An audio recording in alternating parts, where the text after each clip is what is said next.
Hi friends, இந்த நம்ம என்ன பார்த்துட்ருக்கோம்னா ஃபைட்டு தான் பார்த்துட்ருக்கோம். பார்த்தீங்கன்னாலே தெரியும், நம்ம முன்னாடியே வீடியோ போட்டிருப்போம் ஃபைட்ரு வீடியோ. அது வந்து நம்ம வந்து ஆர்டர் எடுத்து அதை கரெக்டாக மெயின்டைன் பண்ணி பார்த்திங்கன்னா தெரியும், அழகழகாக இருக்குது. மெயின்டைன் பண்ணி கரெக்டாக விடணும், நல்லா அழகழகாக இருக்கும். நம்ம இந்த கடை வந்து எங்கே இருக்குதுன்னு பார்த்தீங்கன்னா டீப்பலூரில் இருக்குது.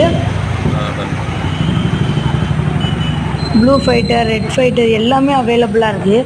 உங்களுக்கு வேணும்னா சொல்லுங்கள். ஒரு பீஸு வந்து 100 தான். ஜோடியாக வேணும்னா 200 வரும். கொஞ்சம் லைக் அண்ட் சப்ஸ்கிரைப் பண்ணுங்கள். உங்களுக்கு வந்து வேணும்னா சொல்லுங்கள், உடனடியாக ஆர்டர் போட்டு விடுவோம். கம்மி பண்ணாலும் கம்மி பண்ணிக்கலாம். நீங்கள் எவ்வளோக்கு 80 ரூபா அதுமாதிரி கொடுப்போம் நாங்கள். கொஞ்சம் லைக் பண்ணுங்கள், சப்ஸ்கிரைப் பண்ணுங்கள், கமெண்ட் பண்ணுங்கள். பாய் பாய், டாட்டா.